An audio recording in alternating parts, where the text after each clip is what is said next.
მსოფლიო საფოსტო კავშირის წერილის წერის საერთაშორისო კონკურსი საქართველოში მე-13-ით იმართება. პროექტ საქართველოს ფოსტა, ეკონომიკისა და განათლების სამინისტროების მხარდაჭერით ახორციელებს და მისი მიზანი მოზარდებში წერილის წერის კულტურისა და წერილობითი კომუნიკაციის ახალისებაა.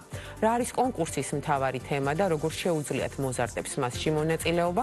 საქართველოს ფოსტის მარკეტინგისა და საზოგადოებასთან ურთიერთობის დეპარტამენტის ხელმძღვანელთან მაგდა სანიკიძესთან ერთად ვისაუბრებთ. მაგდა, მოგესალმებით, დიდი მადლობა სტუმრობისთვის და თქვენი დროისთვის. ძალიან სასიამოვნო და მნიშვნელოვან კონკურსზე უნდა ვისაუბროთ, რომელიც როგორც უკვე აღნიშნეთ, მე-13-ით იმართება ჩვენთან. საქართველოში პირველ რიგში მოდით კონკურსის მნიშვნელობაზე გავამახვილოთ ყურადღება, როგორც გლობალურად, ასევე ქვეყნის მასშტაბით და შემდეგ უკვე ახალგაზრდებისთვის თუ რამდენად მნიშვნელოვანი საქმე და ინიციატივაა ეს. დიდი მადლობა მოწვევისთვის და მოხარული ვარ, რომ კიდევ ერთხელ სტუმრობ საზოგადოებრივ მაუწყებელს, მივესალმები ჩვენს მაყურებელს. მართლაც მსოფლიო საფოსტო კავშირის წერილის წერის კონკურსი არის მნიშვნელოვანი ინიციატივა, რომელიც უკვე მრავალი წელია ხორციელდება როგორც მსოფლიო მასშტაბით, ასევე საქართველოს მასშტაბით. აღნიშნული კონკურსის ფარგლებში მოზარდები ეცნობიან წერილის წერის კულტურას. აღნიშნული კონკურსი მრავალი კომპონენტისგან შედგება, მათ შორის მნიშვნელოვანია ის, რომ კონკურსი ავითარებს ლოგიკურ შემოქმედებით აზროვნებას, ემპათიას, კომუნიკაციების უნარს და ასე შემდეგ. მნიშვნელოვანია, როგორც აღნიშნეთ, აღნიშნული კონკურსი მიმდინარეობს საქართველოში რიგით მე-13-ით, მსოფლიო მასშტაბით რიგით 55-ით. საფუძველი ჩაეყარა 1971 წელს ტოკიოს კონგრესზე და მას შემდეგ 192 ქვეყნის საფოსტო ოპერატორი ადგილობრივ დონეზე თავიანთ ქვეყნებში მართავენ კონკურსს. საქართველოში საქართველოს ფოსტა როგორც დანიშნული ოპერატორი და შესაბამისად შემდეგ სხვადასხვა ქვეყნებში გამარჯვებული კონკურსანტები, მათი წერილები იგზავნება უკვე მსოფლიო საფოსტო კავშირის სათაოფისში, ქალაქ ბერნში და 9 ოქტომბერს ეს არის ფოსტის მსოფლიო დღე, როდესაც გამოირჩევა ის ერთი განსაკუთრებული წერილი და ის ერთი განსაკუთრებული ხმა, იმ ერთი განსაკუთრებული თემით, იმისათვის რომ მსოფლიოს მივაწვდინოთ. სწორედ თემაზე მინდა ჩაგეკითხოთ, საკმაოდ დიდი ტრადიციის კონკურსია, როგორც თქვენ უკვე აღნიშნეთ და ყოველ წელს არის თემები განსხვავებული. საინტერესოა 2026-ში რა თემაა შერჩეული და ასევე არგუმენტები ამ თემის შერჩევის რა არის?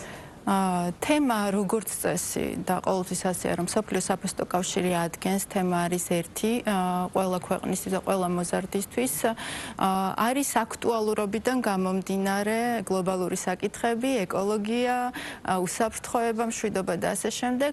ამჯერადაც ძალიან საინტერესო თემა არის მისწერე წერილი, მეგობრებო, თუ რამდენად მნიშვნელოვანია ციფრული ტექნოლოგიების ეპოქაში ადამიანური ურთიერთობები. კი ბატონო და ახლა მოდით ჩვენს მაყურებელს და მოზარდებს, რომლებიც გვიყურებენ და შეუძლიათ ამ კონკურსში მონაწილეობა, კონკურსის პირობები ცოტა უფრო ვრცლად გავაცნოთ. საინტერესოა ასაკობრივი ჯგუფი, ვისაც შეუძლია ჩაერთოს ამ კონკურსში და ასევე როგორ უნდა მოვიდნენ თქვენამდე, როგორ უნდა მოგმართონ.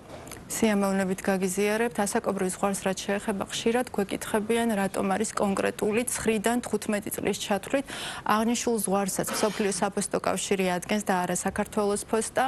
ესე იგი წერილი შეიძლება დაიწეროს ხელით, წარმოდგენილი იყოს ელექტრონულად კონკრეტული ფოსტის მისამართზე, რომელიც შეიძლება მსურველებმა გაიცნონ ჩვენი ვებგვერდის საშუალებით და შემდეგ უკვე დედანი აუცილებლად უნდა იყოს წარმოდგენილი საქართველოს ფოსტის სერვის ცენტრში, საქართველოს მასშტაბით 78 სერვის ცენტრი თვით წარმოდგენილები და ნებისმიერი სასურველი სერვის ცენტრი, რომელიც შეიძლება მისამართთან ახლოს იყოს, რომ აღნიშნული წერილი მოვიდეს აი ამ სახით ჩვენამდე. რა თქმა უნდა, წერილის წერის ფორმა უნდა იყოს შენარჩუნებული, უნდა ვიცოდეთ ვინ არის გამგზავნი, ადრესატი, გარკვეული ესე იგი კრიტერიუმები არის, ეს არის 1000 სიტყვას არ უნდა აღემატებოდეს, მნიშვნელოვანია რომ რამოდენიმე ენაზე შეიძლება იყოს შესრულებული, აქაც შეზღუდულები არ ვართ.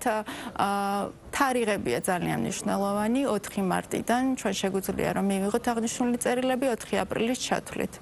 საინტერესოა, სად შეუძლიათ მოიძიონ მოზარდებმა, ვისაც აქვს სურვილი კონკურსში მონაწილეობის, იმ კრიტერიუმებზე ინფორმაცია, რომელიც არის მკაცრად დადგენილი და განსაზღვრული, საქართველოს ფოსტის პროდუქტიული იყოს მათი დაწერილი წერილი. საქართველოს პოსტის ვებგვერდზე, ოფიციალურ ვებგვერდზე და ასევე სოციალური ქსელის საშუალებით, ჩვენი გვერდის საშუალებით, სადაც დეტალური ინფორმაცია არის მოწოდებული და აღვნიშნე, როდესაც დავიწყე საუბარი, რომ რამოდენიმე კომპონენტისგან შედგება აღნიშნული კონკურსი, მნიშვნელოვანია, რომ იმის გარდა ის მახასიათებლები, სად შეუძლიათ მოიძიონ მოზარდებმა, ვისაც აქვს სურვილი კონკურსში მონაწილეობის, იმ კრიტერიუმებზე ინფორმაცია, რომელიც არის მკაცრად დადგენილი და განსაზღვრული, საქართველოს პოსტის ვებგვერდზე, მათი დაწერილი წერი. საქართველოს პოსტის ვებგვერდზე, ოფიციალურ ვებგვერდზე და ასევე სოციალური ქსელის საშუალებით, ჩვენი გვერდის საშუალებით, სადაც დეტალური ინფორმაცია არის მოწოდებული და აღვნიშნე, როდესაც დავიწყე საუბარი, რომ რამოდენიმე კომპონენტისგან შედგება აღნიშნული კონკურსი, მნიშვნელოვანია, რომ იმის გარდა ის მახასიათებლები, რომლებიც შეიძლება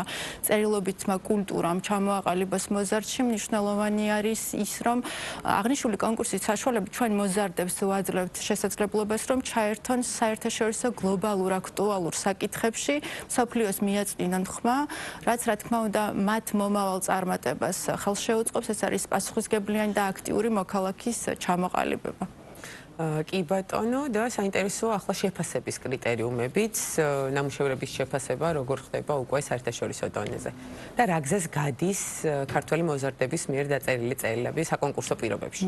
აღვნიშნავ და ძალიან მოხარული ვარ, რომ ჩართულობა არის აქტუალური და აქტიური ძალიან 1500-მდე მოზარდმა მიიღო გასულ წელს მონაწილეობა და ვერ გამოვყობ ვერცერთ რეგიონს, ეს არის დედაქალაქი და აბსოლუტურად ყველა რეგიონი და რა გზას გადის თათია, როგორც მკითხეთ. პირველ რიგში აღნიშნული წერილებს კონკრეტული ჟიური ადგილობრივ დონეზე ეცნობა და გამოარჩევს იმ განსაკუთრებულ წერილს, შემდეგ უკვე იგზავნება ქალაქ შვეიცარიაში და 9 ოქტომბერს უკვე საერთაშორისო ჟიური ირჩევს იმ ერთ გამოვლენილ გამარჯვებულს.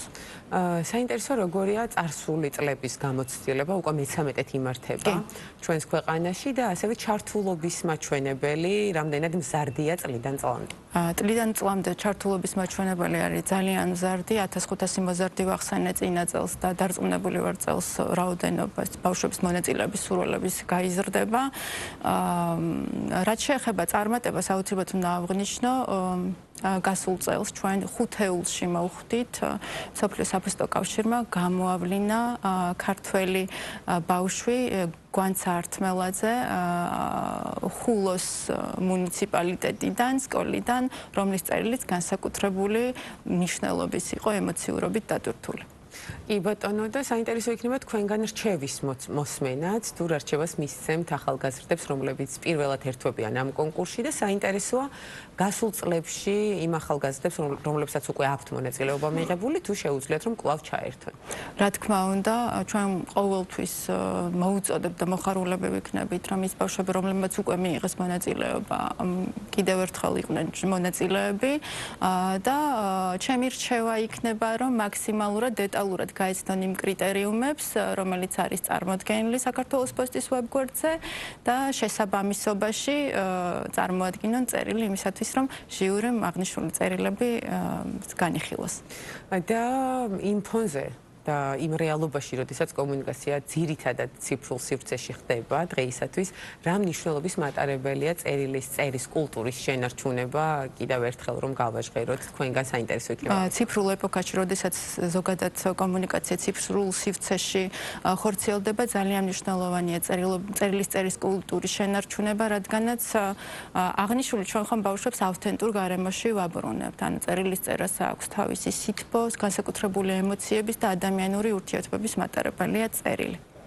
კი ბატონო, ძალიან დიდი მადლობა მაგდა სტუმრობისთვის, საინტერესო ინფორმაციის გაჟღერებისთვის. უსურვოთ ყველა ახალგაზრდას მოზარდს წარმატება, ვინც ჩაერთვება ამ კონკურსში. ინფორმაციის მოპოვება, როგორც უკვე აღნიშნეთ, თქვენს სოციალურ ქსელებსა და ვებგვერდზე შეუძლიათ მათ. დაგემშვიდობებით, დიდი მადლობა საქართველოს პოსტის მარკეტინგისა და საზოგადოებასთან ურთიერთობის დეპარტამენტის ხელმძღვანელი მაგდა სანიკიძე იყო ჩვენი სტუმარი და საუბრობდით მსოფლიო საფოსტო კავშირის წერილის წერის საერთაშორისო კონკურსზე, რომელიც ჩვენს ქვეყანაში უკვე მე-13 იმართება.